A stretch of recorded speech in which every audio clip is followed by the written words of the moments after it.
All right, we are live. And I believe this might actually be the first live call, live video that I'm doing with this community here on YouTube.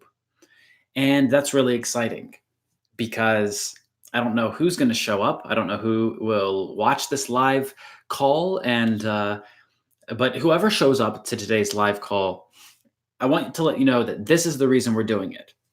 First of all, I want to see if this is useful, if this is a useful way for me to interact with you and a useful way for me to reach this audience, the people who are watching these YouTube videos that I'm making. Second of all, I want to answer your questions. So if you have any questions, you can write them in the comments or in the chat, and I will try to answer them right now. That's what this live call is for. I'm going to answer your questions. So I'm not just going to talk about anything and everything. I'm going to wait for you. I'm going to wait for you to write your questions in the comments or in the chat, and then I'll answer them, okay? And if this goes well today, then we'll do this again regularly. But right now, I'm just waiting for you to write your questions, and then we'll get started. So as soon as I see a question written in there, then I will jump in and answer. All right, I see Bahreem says, hello, my buddy. Happy birthday. Thank you, Bahreem. Thank you, thank you, thank you. Yeah, my birthday was 2 days ago. And now I'm an old man. Let's see. My greetings for you, Kris. I'm Mahmoud. Remember? I think I remember you. Yeah, I think so. So, like I said, I'm just doing this live call to answer any questions that you might have and to see if this is a useful way for me to communicate with everyone who watches the lessons on this channel. Let's see, Kote says, I want to see you in the lessons. Yeah, so we have lessons that we do. And, I teach regularly. I teach the lessons regularly, but at times that are in my time zone, of course. And so I'm not there on every lesson, but very soon I'll be teaching more lessons again. Usually I'm teaching around 2 or 3 p.m., but we have lots of different lessons. We have some that are earlier, some that are later. So just look at the lessons and you'll see me there. Okay, I see some more questions. Привет, Kris. Днем рождения. Как жизнь? Well, this channel is just for English speaking, okay? So I'm going to answer in English, but thank you for telling me happy birthday. Everything's great. I see Fadime says, hello from Turkey. Kim says, hi, teacher. Long time no see in online class. Here I am.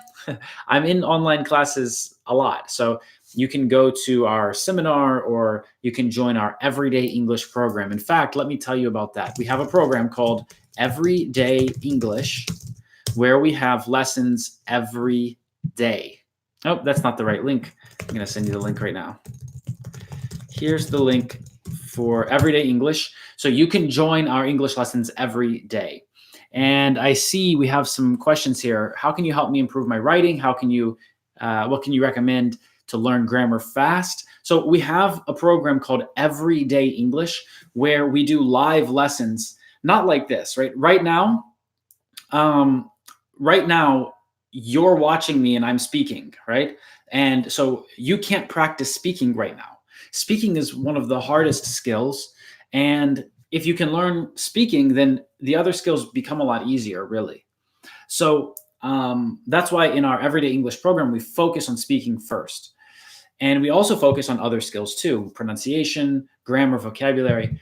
And right now you can join and you can go to a lesson every day or 2 lessons every day or 3 lessons or even 4 lessons every day. We have 4 lessons that happen every day with me and with other native speaking teachers. And this is part of our Everyday English program. So that's how you can really improve your English very fast. I'm going to send the link again right now in the chat. Okay, I see some more questions here. Bahreem says, yes, the first question is, could you explain the methods of reducing clauses as a phrase? Bahreem, I'm not exactly sure what you're talking about. If you mean something like, will you go to the party later? I will. right? I will, it reduces this clause. Is that what you're talking about? I'm not sure. So maybe you can write some more details about what exactly you're speaking about.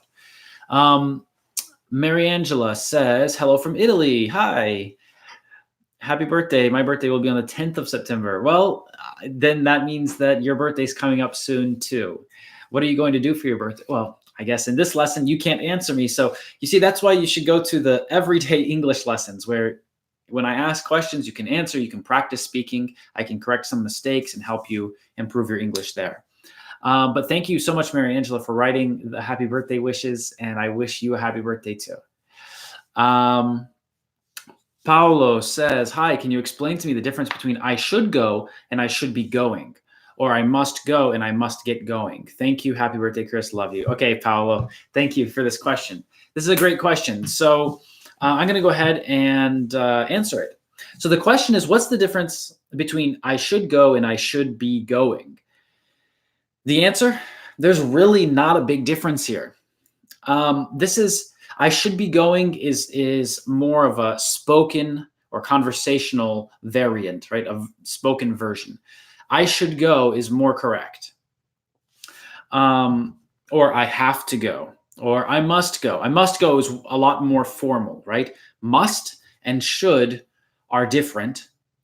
Must and have to are the same. Great. Okay, I see some more questions coming in. I was a member of Everyday English.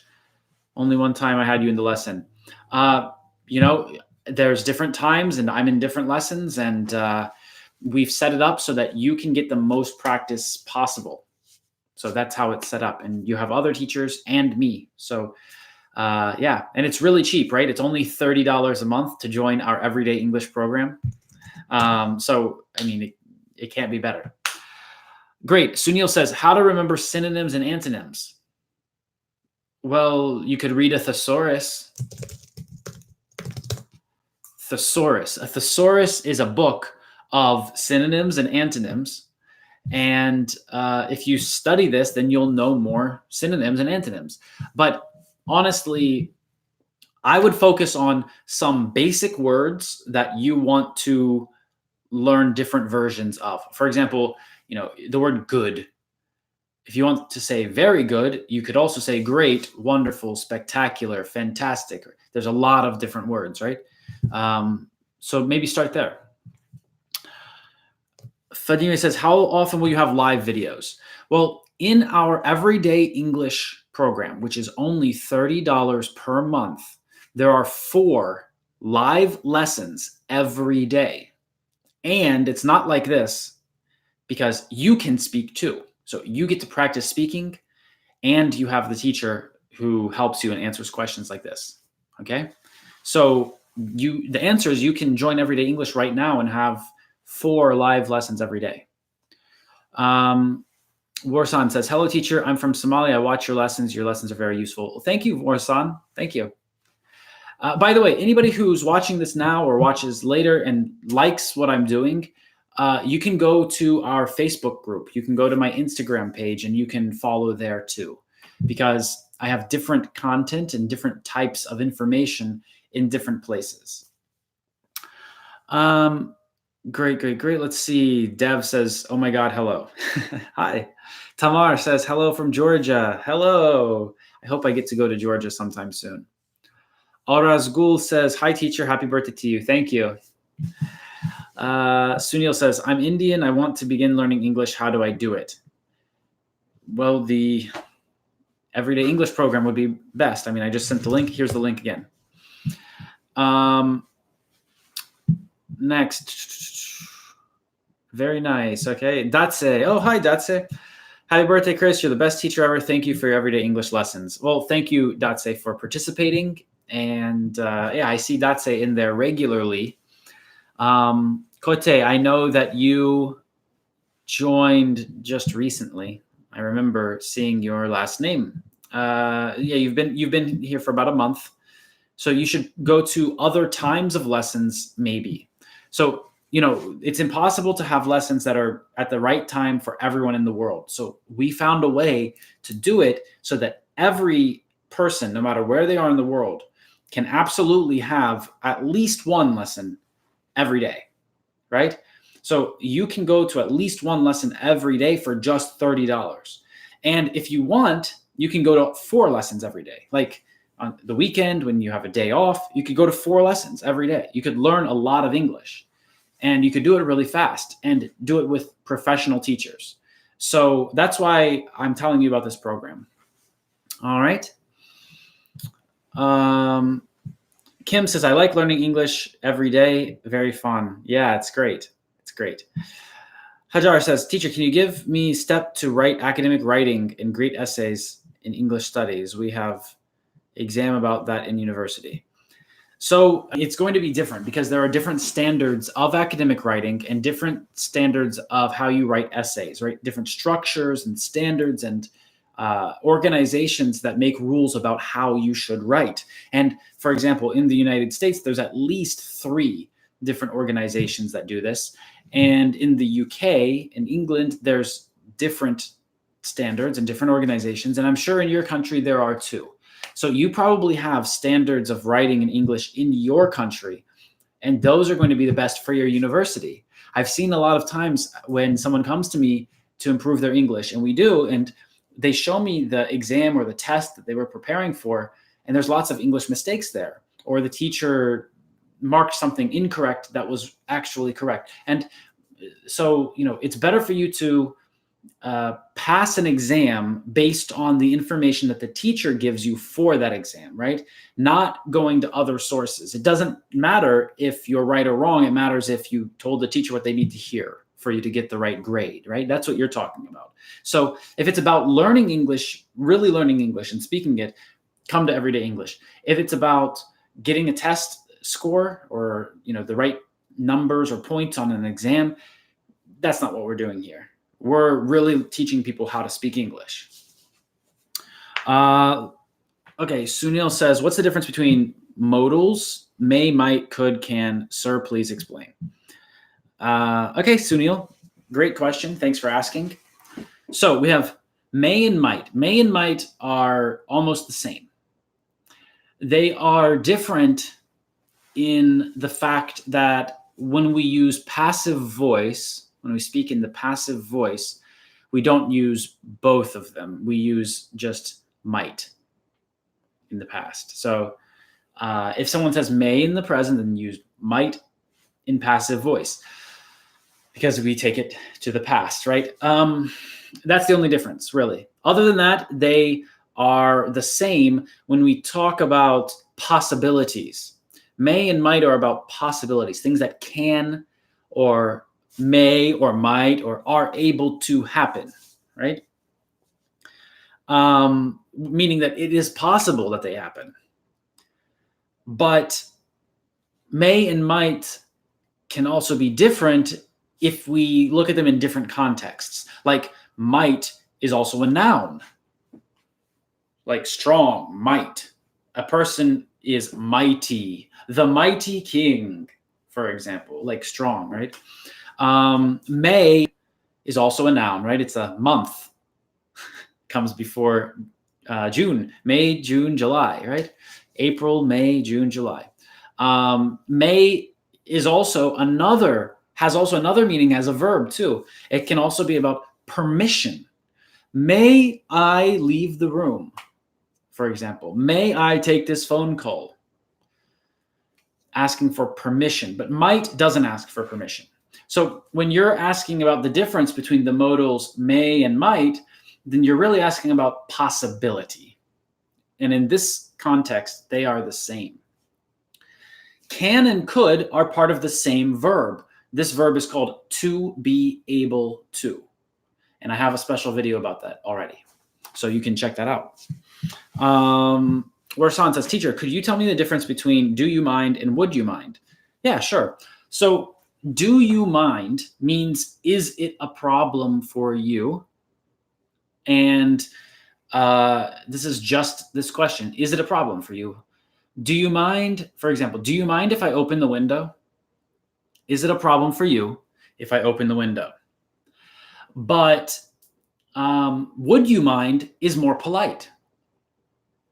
It's more polite because it's not such a direct question. Remember, in English, we have direct questions like, can you do this for me right now? And the answer will be like yes or no.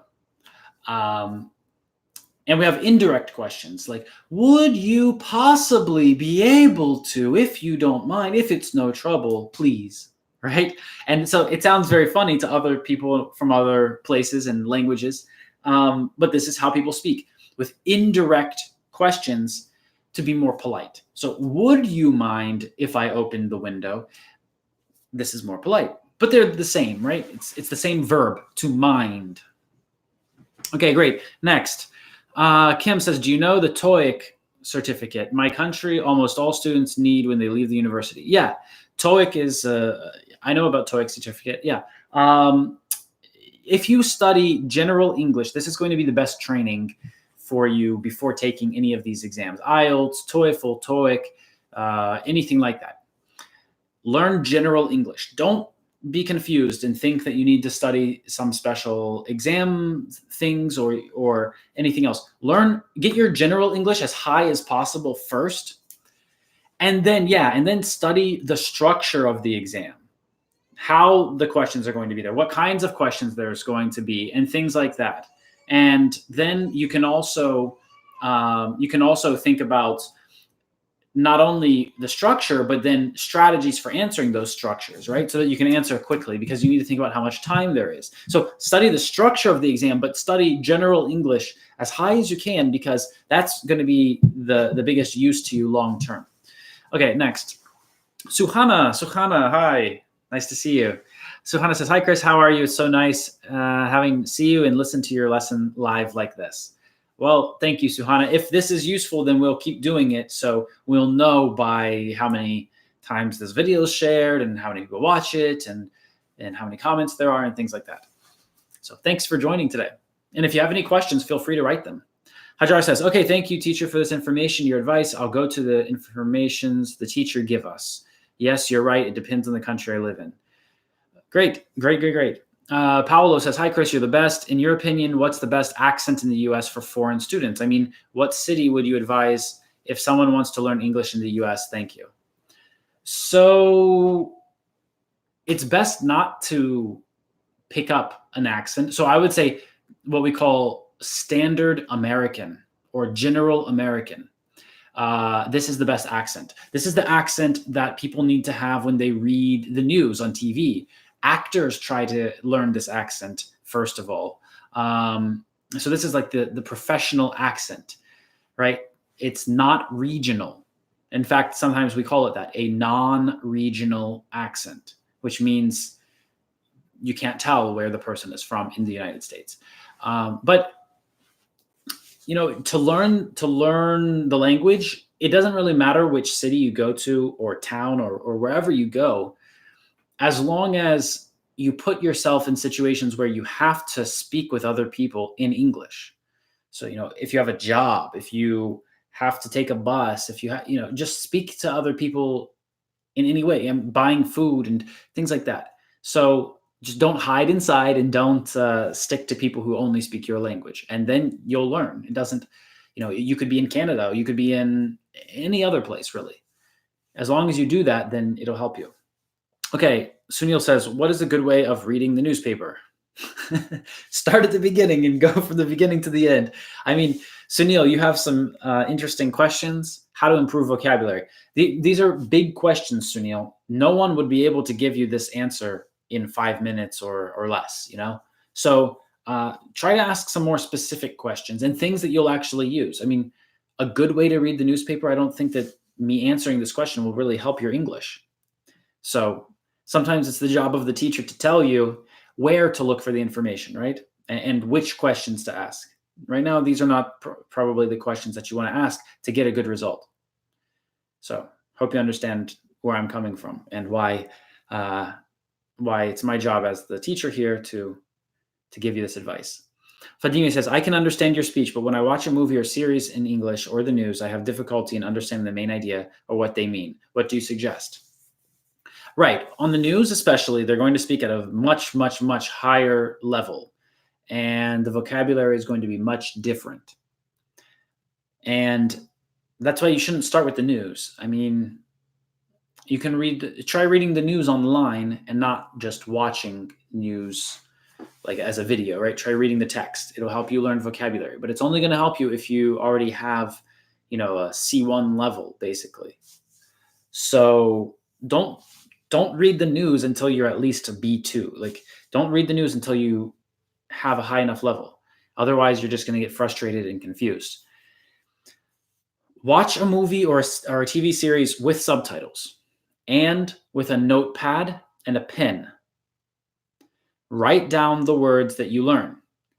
Pause the video, pause the movie, pause the series. Write the word down. Look it up in the dictionary. Remember it. Then play the video and move forward. Go back, watch the movie again. Watch it with the same subtitles. Watch it with your notebook next to you. When you don't remember what those words mean, go back and look them up again.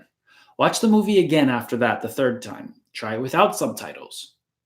And now when you don't recognize a word or when something else comes up, write it down. Check your notepad. Okay? Great. Oraz Gul says, when can I use the passive voice? So you use the passive voice in 3 situations. The first one is when you are not focusing on the subject, you want to focus on the object. Let me give you an example.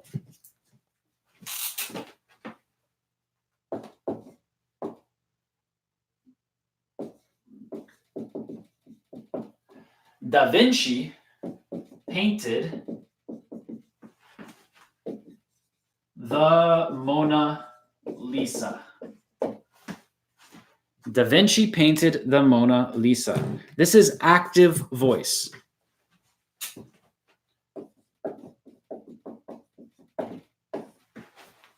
If we want to make this passive voice,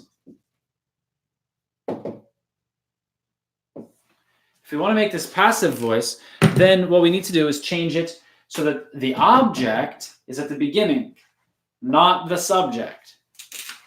So we have Mona Lisa was painted.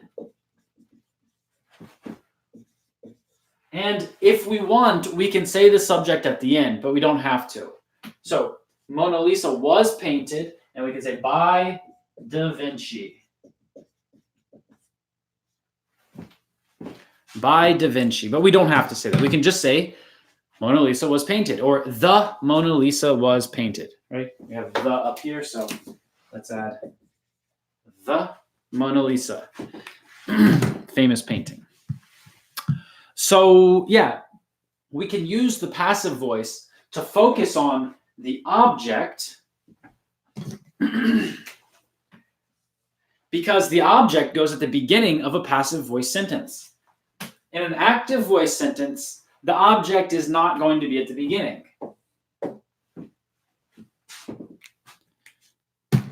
Now, another reason that we use passive voice is if the subject is not important in this situation or context. So, for example, if we say, I was born in 1986, I don't need to say by my mother, right? Everyone understands I was born by my mother. So it's not important for me to say this all the time. We just say I was born in 1986, or I was born in this city, or you know. So this is another example of passive voice. And this is when the subject is not important in this situation or context. We might also use passive voice when we don't know who the subject is. The bank was robbed. Who did it? We still don't know. The bank was robbed. So these are the 3 situations when we use it. When we focus on the object, when the subject isn't important in this situation, or when we don't know the subject. Okay, great. Next, Kim says, thank you. I must join class online coming soon. Awesome. I'm going to send the link again one more time here in the chat. And this is the link to join our everyday English lessons. We have another lesson starting soon. And, I teach there, and other teachers who work with me and who I train, they teach there. All the teachers are native speaking teachers from the USA mostly, and we also have one other teacher who's from South Africa, who his first language is also English. And so we have a big group of teachers and support, and we'll help you learn English. Absolutely. We have 4 live lessons every day in our Everyday English program right now. 4 live lessons every day. So you'll definitely find a time to study English. Let's see. Haroon says, Kris, if I use Thai English in Britain, do you think they will give me a strange look? Should I adjust my accent to be like them? That's a good question, actually. That's a really good question. No, you shouldn't adjust your accent to be like them unless you feel uncomfortable with your own English. So, I'm not familiar with an official type of English called Thai English. I know that a lot of Thai people who speak English, but yeah, I mean, because British English and American English or North American English, these 2 types of English are kind of the biggest. We also have Australian English, right? There's also another large type of English. People with these accents, other English speakers recognize that they are native speakers automatically, right? So sure, maybe you would want to study up on this specific type of accent. If it's British English, then I would study up on RP. It's called RP, received pronunciation. This is the official pronunciation of British English. Arazgul says, thank you. Well, thank you for asking that great question. Paolo says, not bad in Italian language too. Mona Lisa and Da Vinci. Yeah. Okay, great. Well, that's it for our live call today. I hope you guys got some value out of it, and I hope that it was useful for you. Just again, if you want to practice English with me and with my teachers who work with me every day, we have 4 live lessons every day. And we would love to help you improve your English. You can try it for a month, and if you don't like it, you can stop. It's up to you. But right now, it's only $30 to join for the whole month. And that's 4 lessons every day. So that's really 120 lessons for $30. So I've sent you the link in the chat. Just click the link, go over there, read the information, and if it's for you, you can join. Thank you, everybody, and I hope to do this again soon. It looks like we had a good result today, so I look forward to seeing everyone next time. All right? Take care and have a great day. Bye-bye.